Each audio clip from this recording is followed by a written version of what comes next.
Sa mga ugbos lover dyan, nasubukan nyo na ba ang laing? So for today's video, gagawa tayo ng laing. Hindi pwedeng sa Bicol lang ito matitikman, char. So actually guys, ang kailangan lang natin is dahon ng ugbos at saka igagayatin natin. Tapos ipapakrispy natin sa araw, ibibilad natin i-dried ugbos. Tapos syempre magpapakrispy tayo ng baboy. Ay hindi pala kasya yung baboy dito. So yung karning baboy, crispy natin para masarap. Tapos igisa natin sa bawang, loya at saka sibuyas bombay.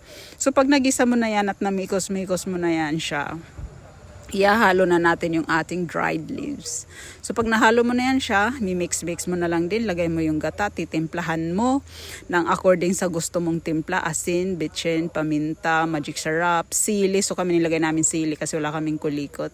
So pure sili yung nilagay namin. At saka pakukuluan mo hanggang sa maluto na yan siya guys. So ayan na siya, masarap sa kanin at saka ubos talaga ang kanin nyo. Bye.